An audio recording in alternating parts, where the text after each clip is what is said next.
Hello, welcome to Tub Talks with Damon. My special guest today, Joffe, comes all the way from Australia here to New York to talk about activism and medicine and healing and hope and joy and all these wonderful things. Welcome to the tub. Thank you, Damon.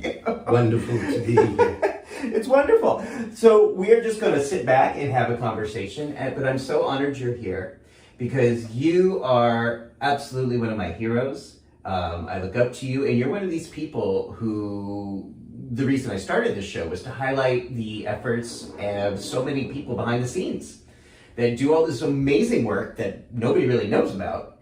And I think you have been doing, and I know you've been doing, incredible work for the better part of 10 years, helping people all over the world access medications and PrEP and joy and connection, and I can't wait to spotlight that.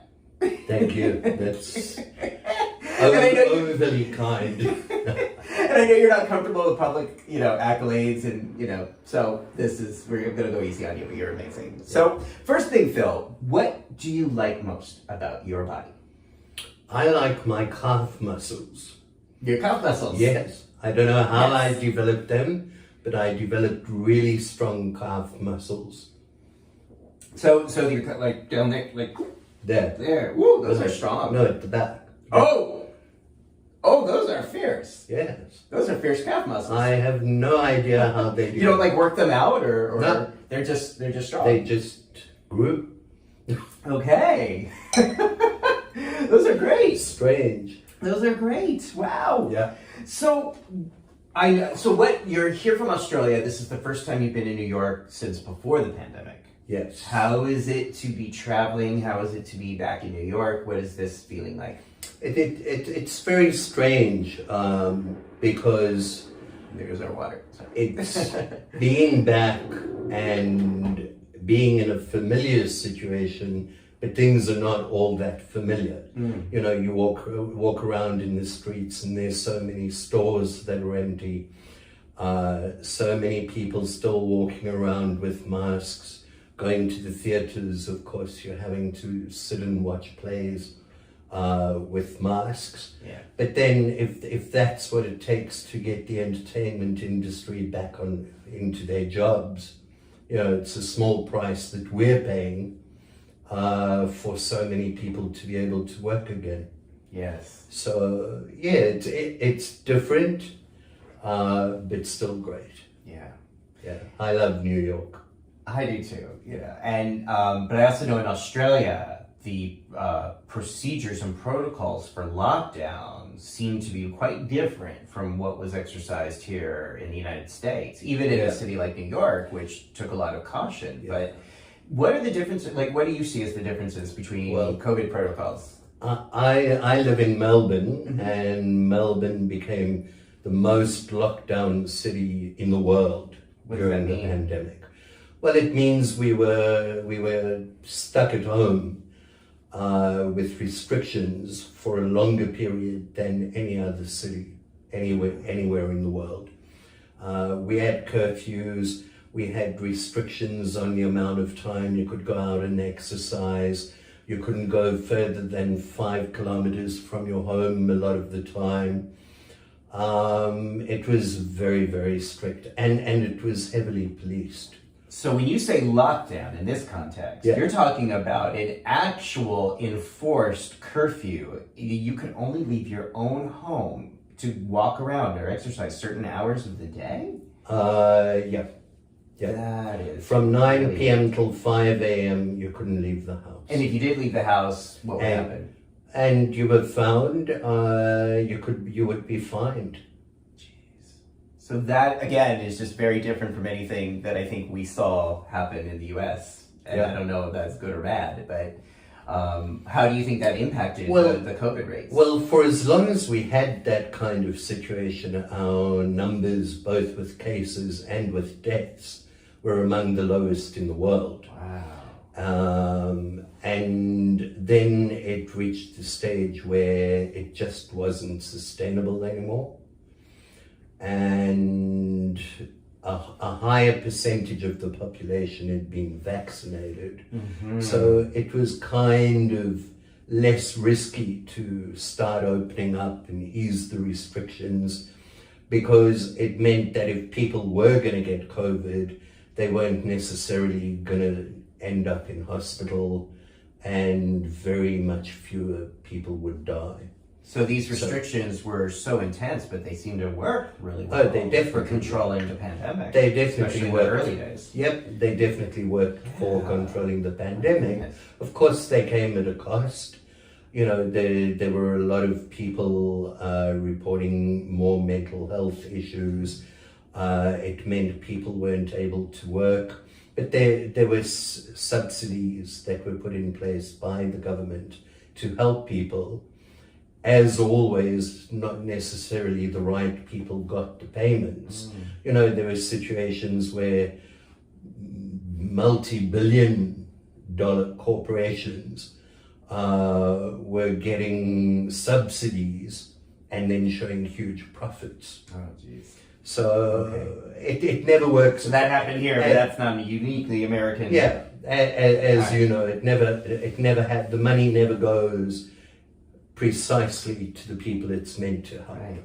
What was that like for you at this stage in your life to not be allowed to leave your own home?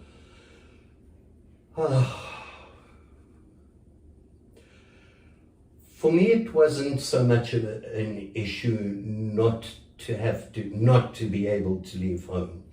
As you know, I work from home. It was all the things that weren't happening during the pandemic: entertainment, being able to go out for meals, being able to see friends, see family, things like that. Yeah. You know, it wasn't so much you can't leave your home.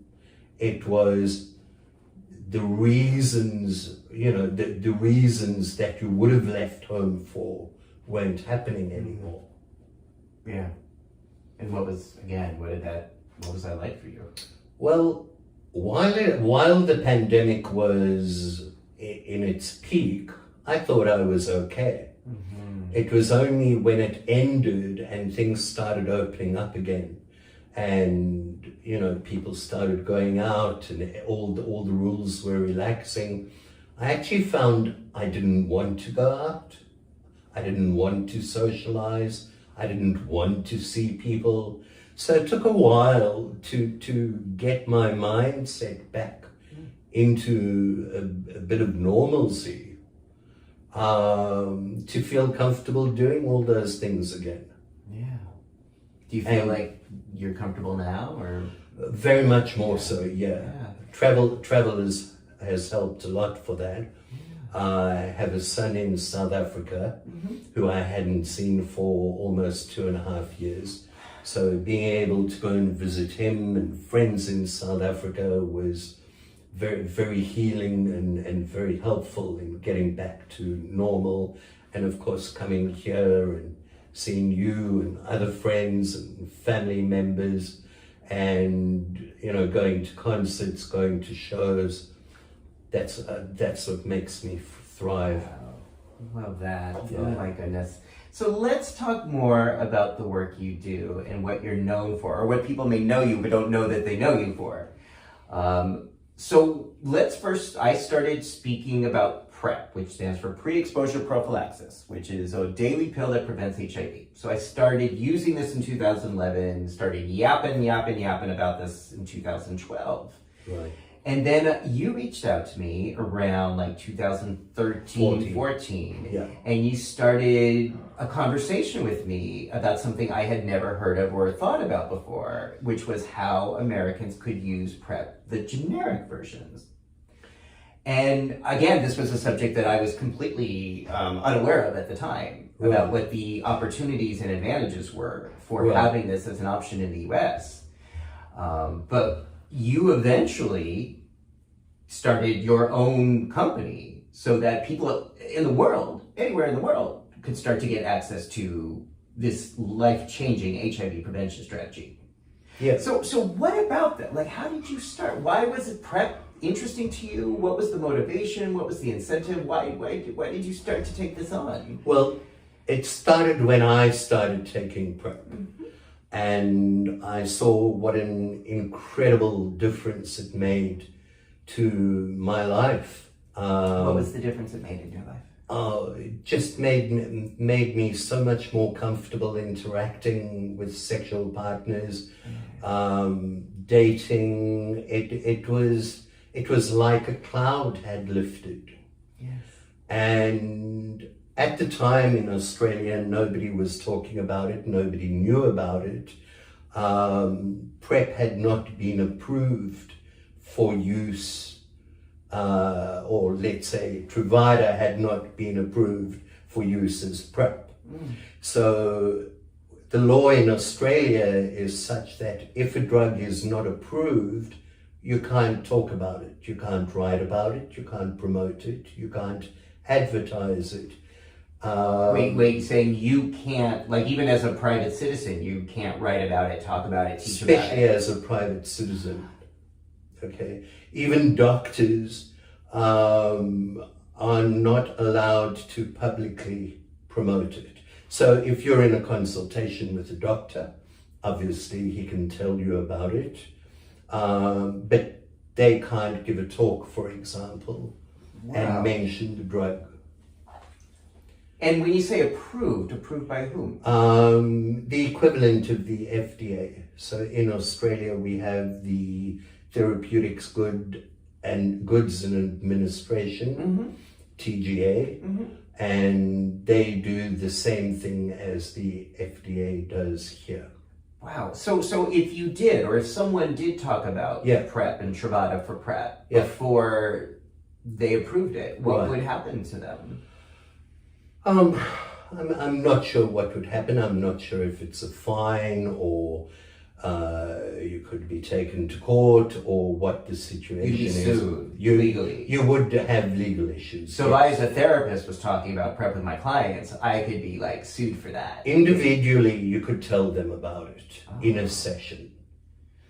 But if you went and gave a lecture to a group of people and spoke about it, yes, you could be sued. That blows my mind, because that's how I started. I mean, I started just because I was using it and told like one person here and there, and local HIV agencies and organizations started having me come in to talk to their staff about PrEP and about the what it was as a drug, but also the mental health benefits of PrEP. Yeah. So and to imagine that I could have gotten penalized for that is astounding. When four of us initially got together in Australia and formed PrEP Access Now, and I started going to doctors in different states to tell them about what we were doing, that we were going to be setting up, linking with a pharmacy in Africa who would be able to supply generics to Australians at very low cost.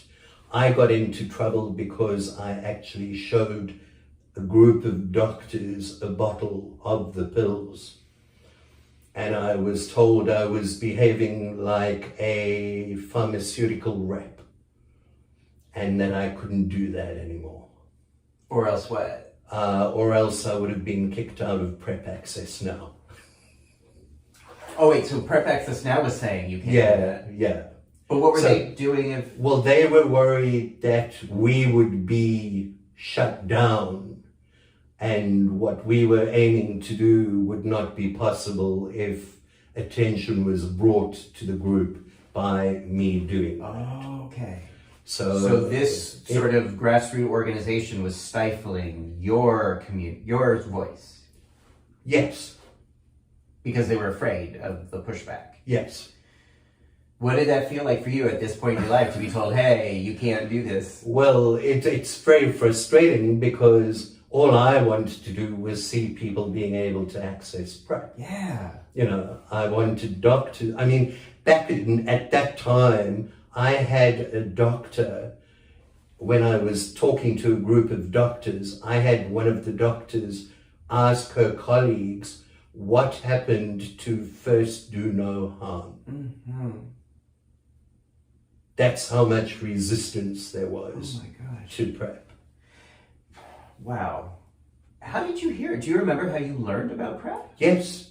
A South African psychologist friend of mine who also lives in Australia.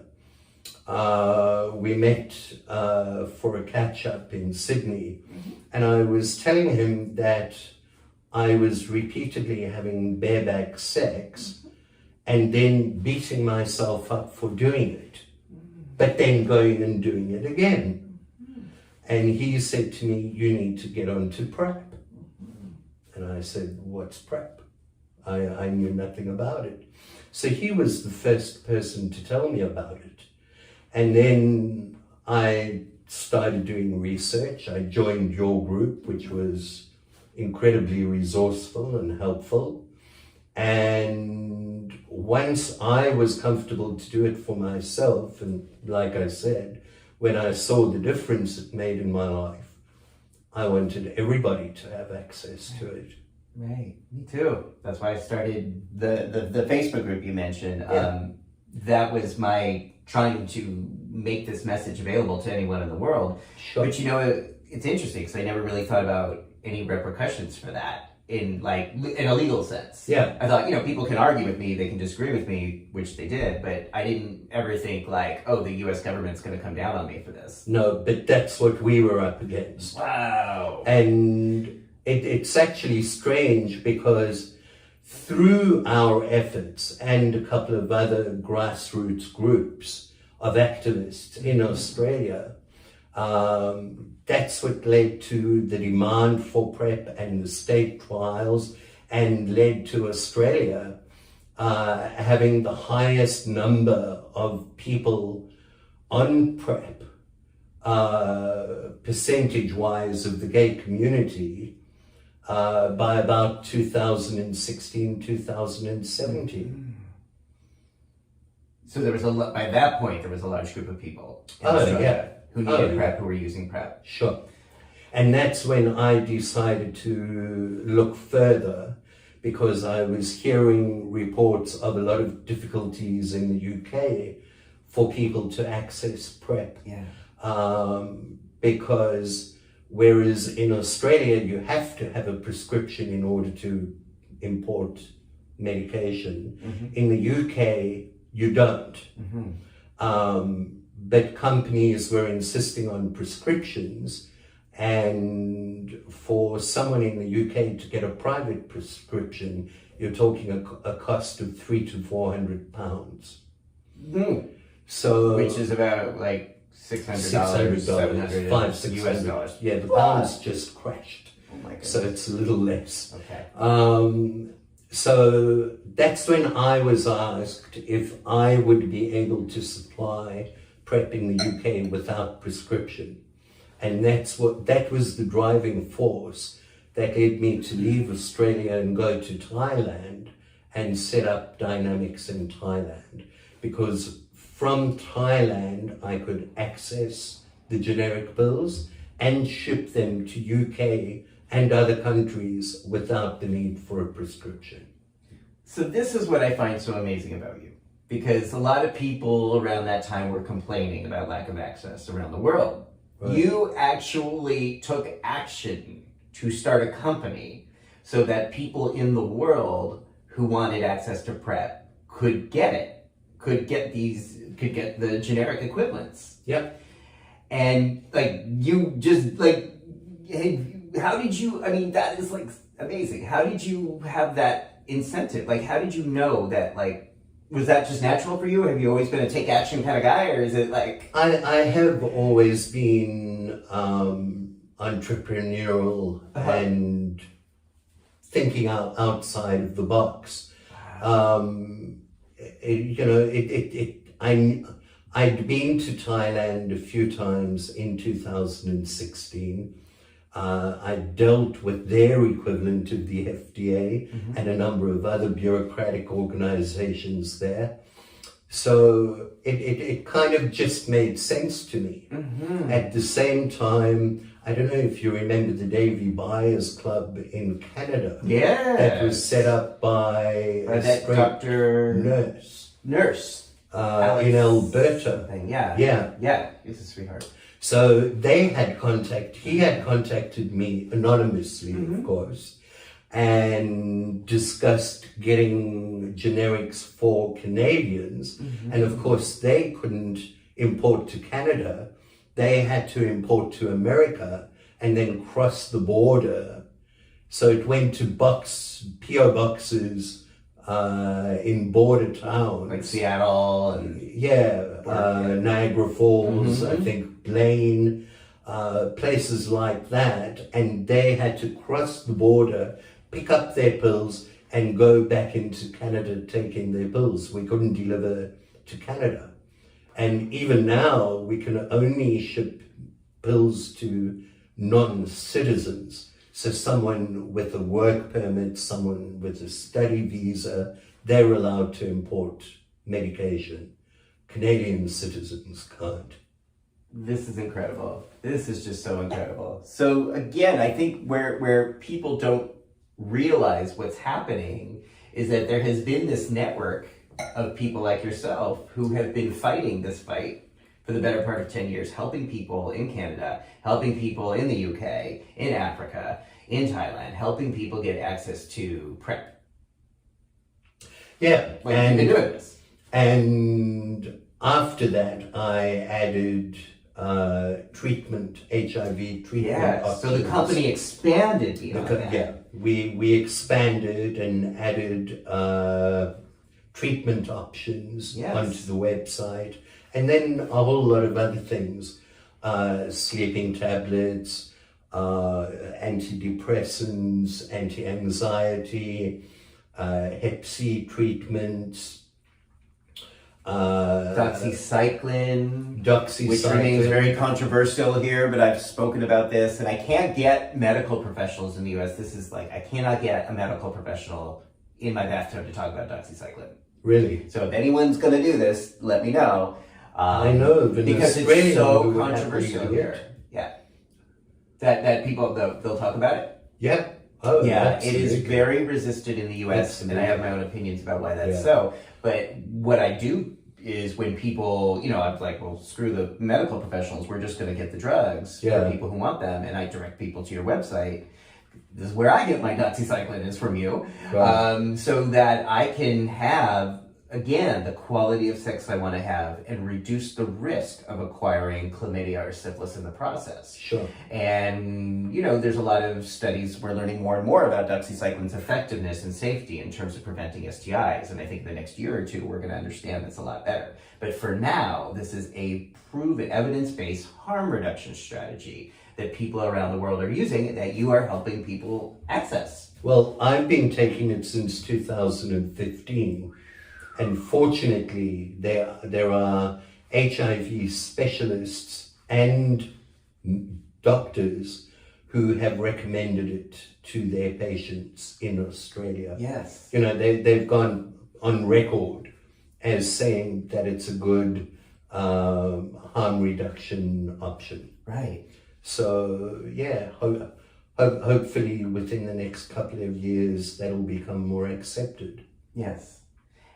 And so when people go to your website, and the link is right there below, they're going to see that there are so many options for ways that they can access the medications that can enhance the quality and quantity of their lives. And what I love about your approach is that this is very much what I call the consumer-based model. Consumer meaning we all have the right to be a consumer of medical services and learn facts about medications and drugs and make the decisions about our bodies that are correct for us based on evidence-driven data.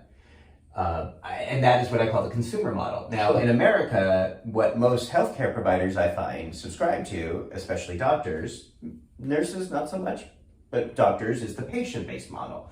In the patient-based model, the doctor, I am the expert. I have the right to tell you what you should and should not do with your body. Right. I can be the arbiter of morality in terms of the drugs you use, and I have the right to tell you what you can and can't do with your body, whether it's science-based or not. And that's where we see this practice, at least in America, and maybe you could tell me if this is common in other places, where morality replaces medicine, where dogma replaces data. I had a doctor like that in Australia when I wanted to get onto doxycycline. Yeah.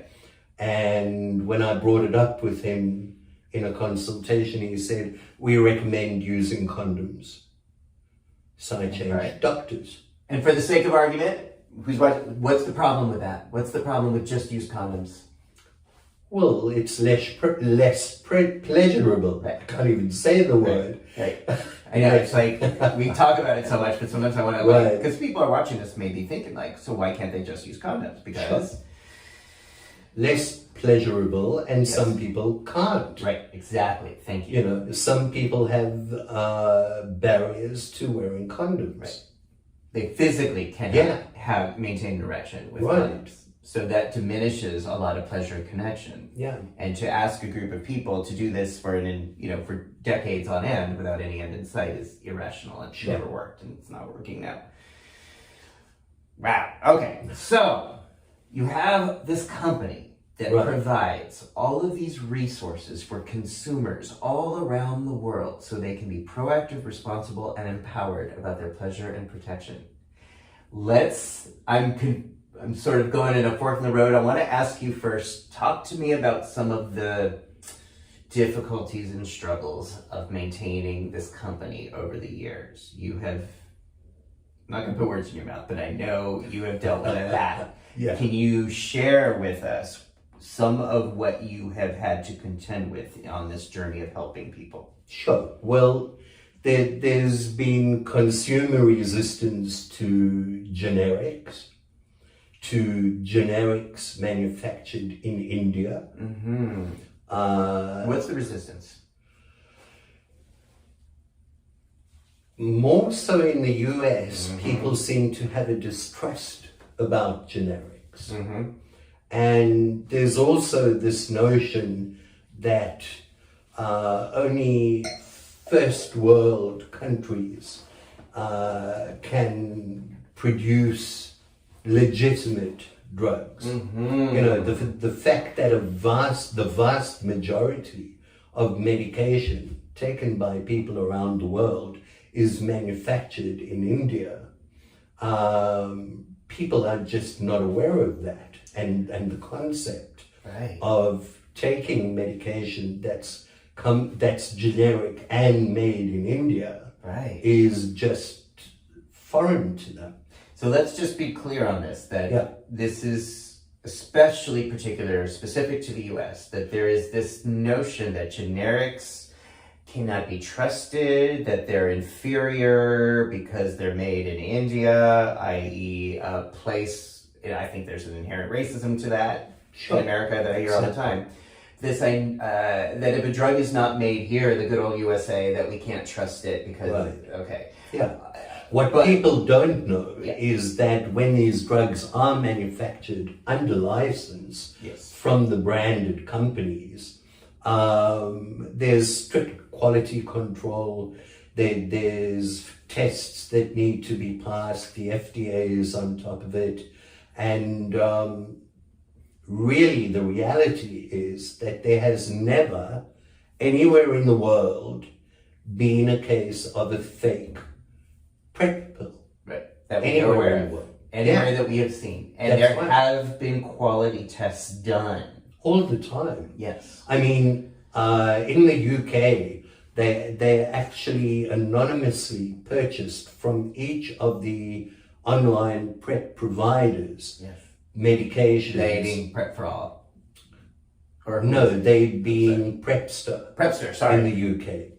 And they took them to a laboratory and without anybody knowing which pills came from whom, all the pills were tested. Yes. And every single one was found to have the correct quantities of the two drugs that make up PrEP pills. Right, and my apologies for getting my names mixed up. But yes, the Prepster group in the UK, who are wonderful consumers and activists. And passionate, they've done amazing wonderful work, educating. So they actually tested the quality and integrity randomly of these generic drugs, including yours, including other companies, and found that there was not one single fake drug. And as far as we know, in the world, there has not been a single PrEP drug that has been distributed. And they've published all the results, and it's all online, available for anybody to have a look at. Yes. Okay. And we just keep on expanding. We've just added COVID drugs as well onto Yes. the website. So which is despite great. that, though, despite the evidence, you Yeah. still encounter resistance. And even more so in America, you Yeah, encounter this resistance and fear of generics. Less than 3 or 4 years ago, it is becoming less of an issue. But certainly at the start, that was one of the big things. Yes. The other big barriers are, and Europe is predominantly the area where this happens, where customs will not allow the medication to come into the country. In Ireland, the customs department wrote to Mylan, and Mylan is one of the producers. one of the drug Yeah. manufacturers. Yeah. Mylan got their legal counsel to contact Wix, which hosted my original website, and the website was taken down. I remember when that happened. So I went to sleep, and Dynamix was a fully fledged website, and I woke up the next morning and there was no website. And that was because... Because we were shipping PrEP to Ireland, and it's illegal in Ireland to import medication from outside the EU. Oh my gosh. Okay. I want to ask you more, but are you comfortable? Do you want to stretch out? Yeah. No, I'm good. Okay. So your company relies on using website and consumer-based accessible internet Sure. for people to order. So you go to sleep and the next day it was gone. I actually remember when you talked about this. Right. It was just heartbreaking. How did you deal with it? I'm very fortunate in that my son is an IT expert. Uh-huh. He does all the work for Dynamix. So between the two of us, we literally worked for 24 hours. And 24 hours later, there was a brand new website hosted in a private domain, and that can never ever happen again. Good. So yeah, I've been very fortunate that he's been able to do a lot of the work.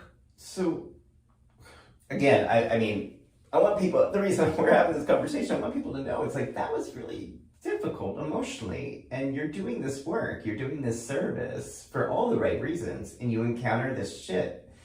And, you know, was really hard. You know, again, you're trying to do good work in the world, and like there's these echelons that are trying to stop you. Yeah. Including, so in general, when you come across customs stuff, how do you manage that? Well, we've just had a situation in Greece now. We recently started shipping again to countries in the EU. And what people don't understand is when we're doing this, because of the rules and regulations, you're not going to the post office and handing in a package and saying, I want to ship this to Greece. It goes from India to Singapore, and then it's transported from Singapore to the Czech Republic. It's then mailed in the Czech Republic so that it comes from within the EU to the destination country.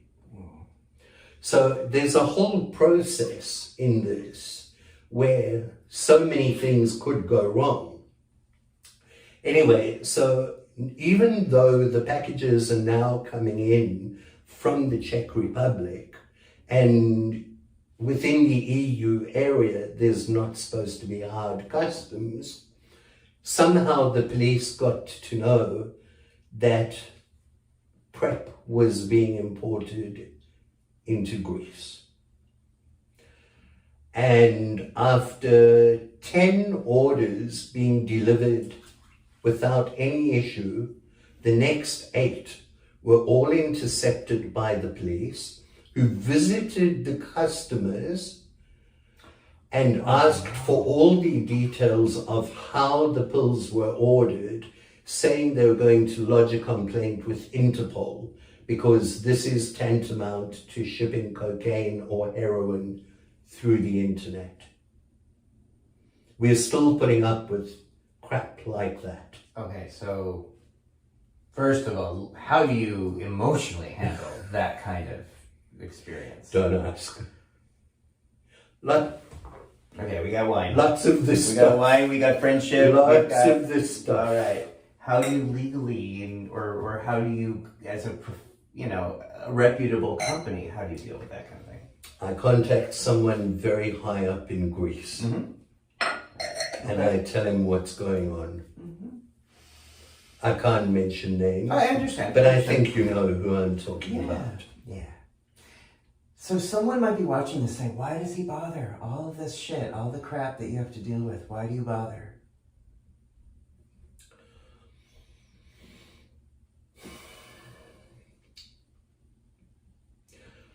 Because I know how many people are benefiting. I know there may be 1 in 500 that causes a major problem, but that means 499 other people are accessing the lowest cost PrEP online in the world. That's right. And their lives are being enhanced. Or with treatment, people who are otherwise unable to afford to maintain regular treatment are able to order off the website and get their treatment regularly. That's why I do it. You see why I want to interview this guy? Because that is just so...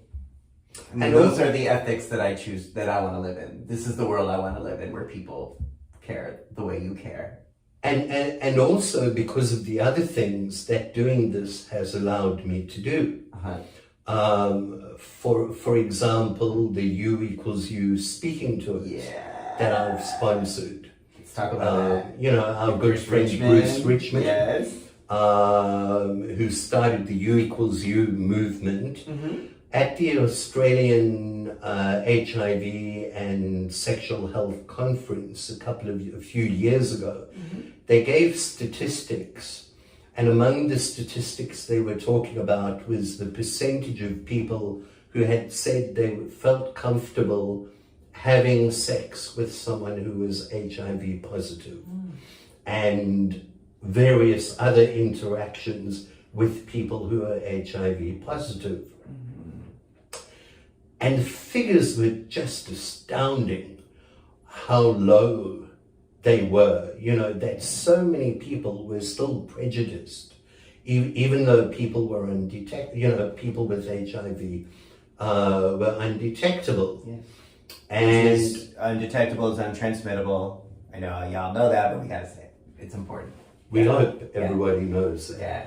So I approached Nick Hollis, who runs the group called the Institute of Many in Australia, Yes. which is a great resource for people with HIV.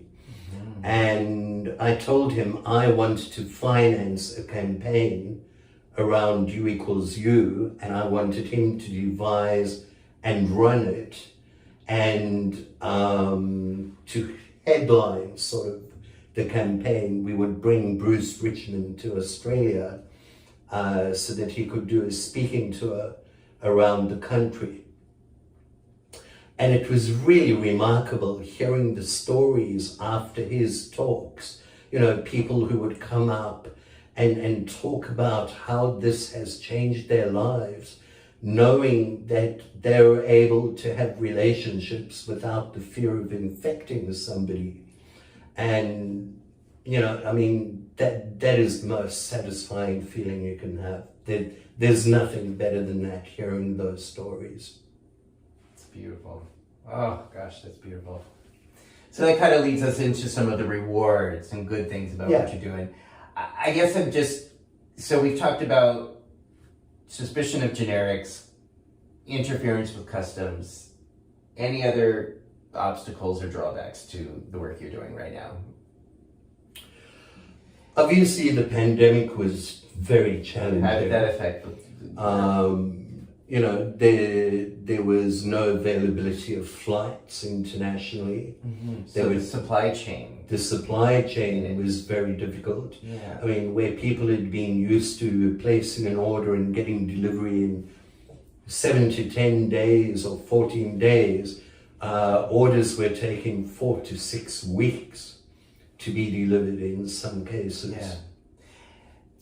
Now, from what I've observed, tell me if this is inaccurate, when there's a problem with an order, with a supply chain, with a customs officer, the go-to is to blame you and personally attack you. You could say, is that yes or no? Sure. Now, again, I'm just only pointing this out because Right.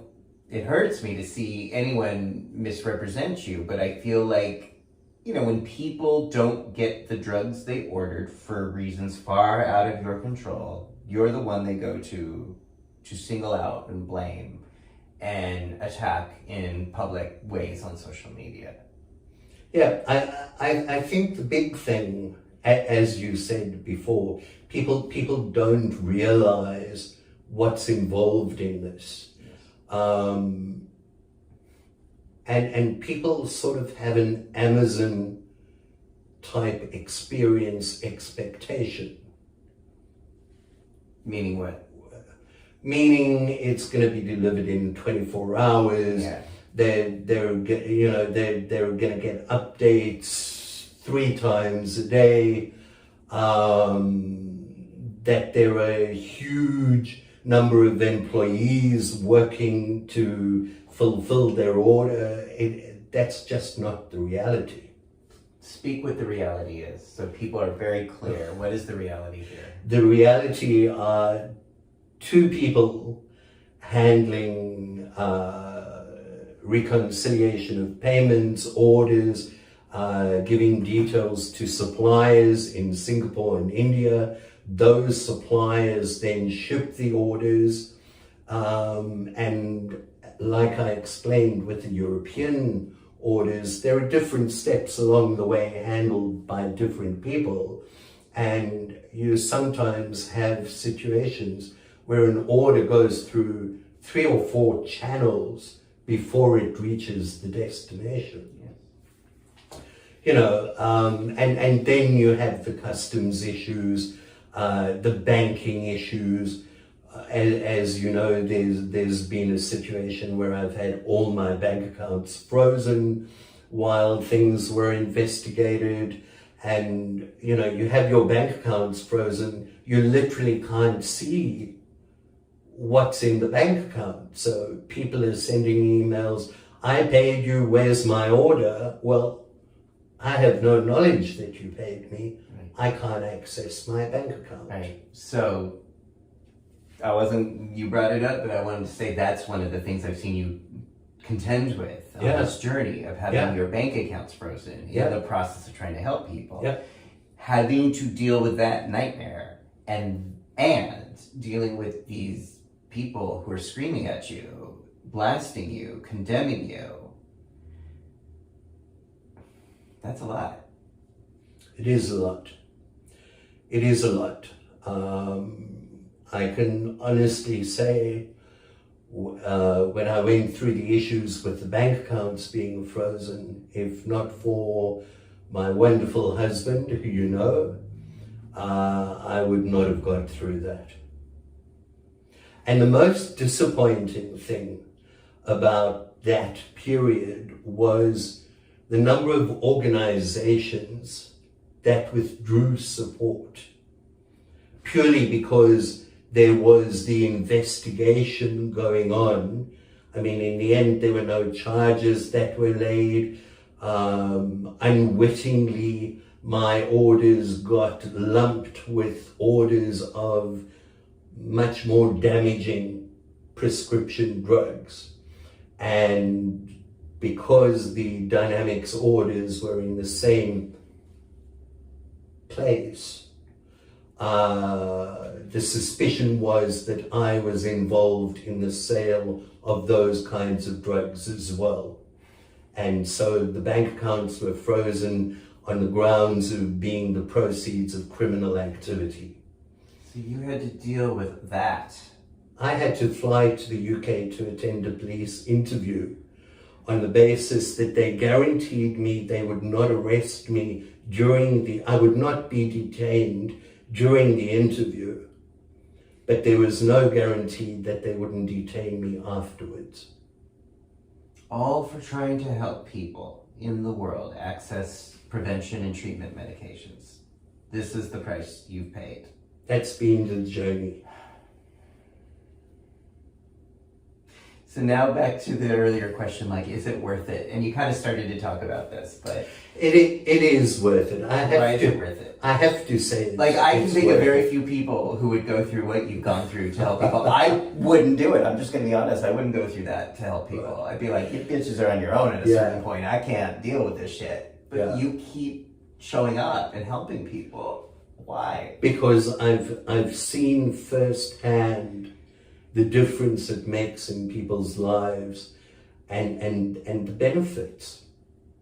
You know, I've had people say, there's the other side of the coin, the emails that people send saying, you know, God bless you, there's a special place in heaven for you, you've changed my life, you've allowed me to let go of so much fear. There's that side of it as well. And I think what I try to do is focus on that. And, you know, that's beautiful. Where's wood? touch wood. I've come out of all the difficult ones.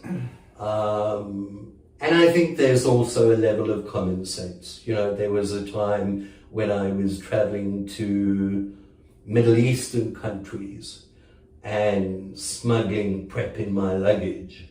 And more people got to hear that PrEP was becoming available. And whereas I would first travel with 4 or 5 bottles, it got to the stage on my last trip to a particular Middle Eastern country where I had 56 bottles of PrEP in my luggage. And I was stopped by a customs agent who just asked me a question about, general question, how long I was coming for, where I was going to be staying, and then waved me through. But I mean, if he would have opened my luggage, I would have been arrested. And I decided on that trip I wasn't going to do that anymore. You know, the risk just wasn't worth it. But we've managed to find a way to ship pills there through a normal channel. Okay. So people in Middle Eastern countries using forwarding companies from the UK and Singapore are accessing pills. We're shipping to Saudi Arabia, to Kuwait, United Arab Emirates, Iraq, places where ARVs are banned. We're actually managing to get orders through. Oh my goodness. Wow. So again, this is amazing. What about the Ukraine? Is there any way to get anything through reliably to anybody? We haven't had any orders from the Ukraine for quite a while. Okay. But they were actually pretty well organized in terms of PrEP. Mm-hmm. You know, they had quite a number of pilot studies, and people were managing to access PrEP. And that's unusual. I mean, I remember being at a conference in Bangkok where they spoke about the Philippines, where they were having a pilot study and 4,000 people signed up to be participants, and they had 120 spots. Wow.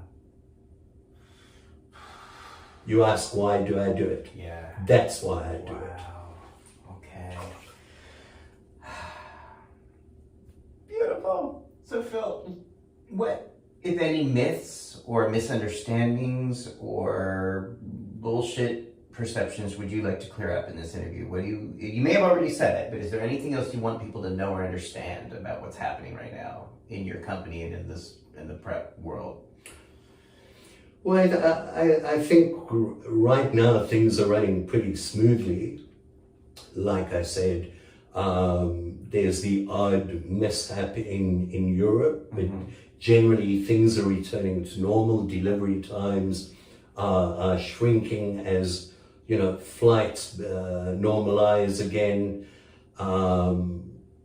We've recently added for the first time generic Biktarvy. Wow. Which is one of the more popular newer treatments. Yeah. So that's just come online.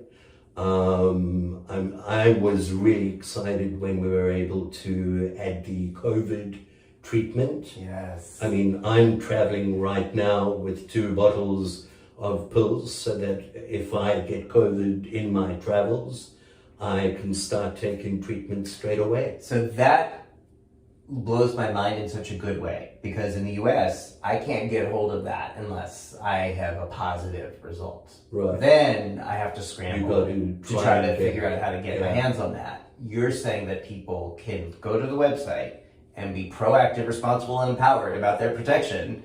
That's it. In terms of COVID right now. Yeah. In terms of that treatment, that Yeah. is, wow.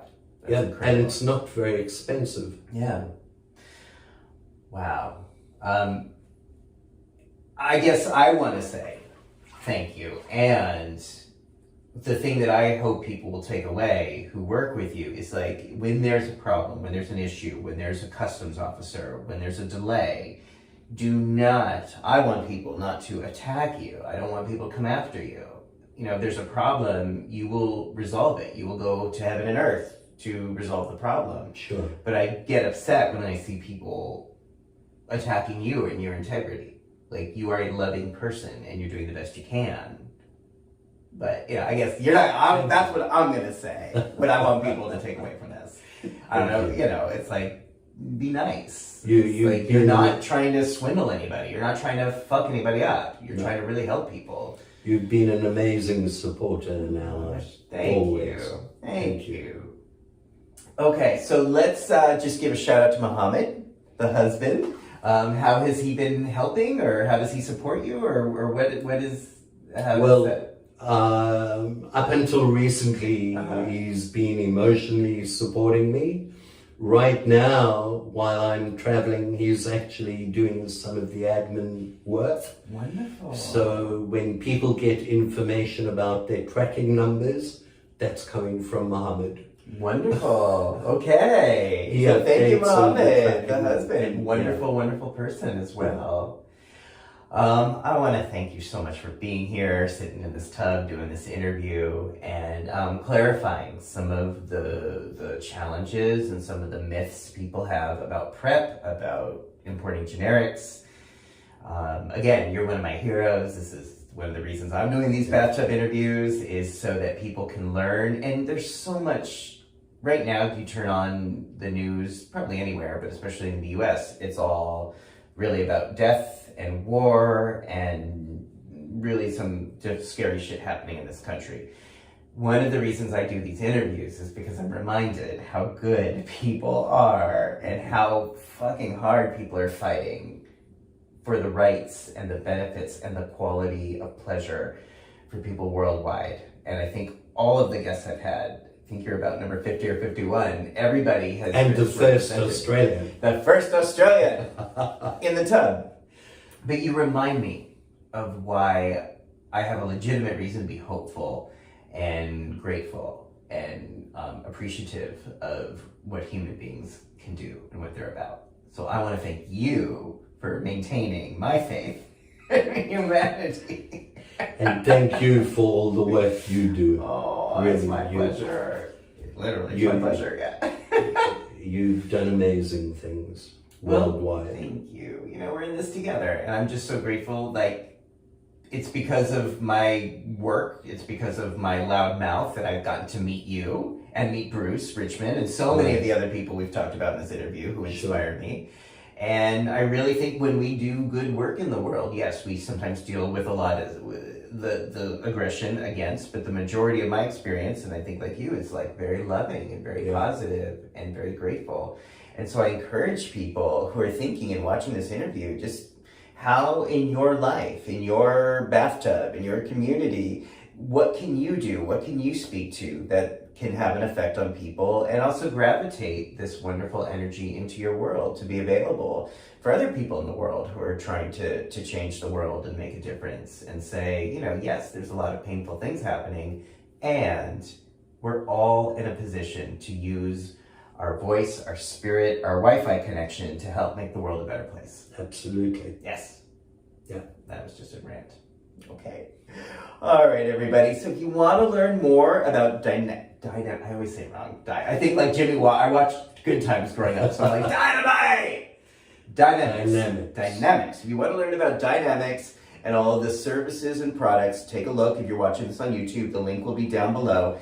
And if you think, even if it's not for you, if you think someone you know could benefit from some of the products or services available on Dynamix, please share that with people you know and people who could have their life altered from this information or shaped for the better from the side of treatment or prevention.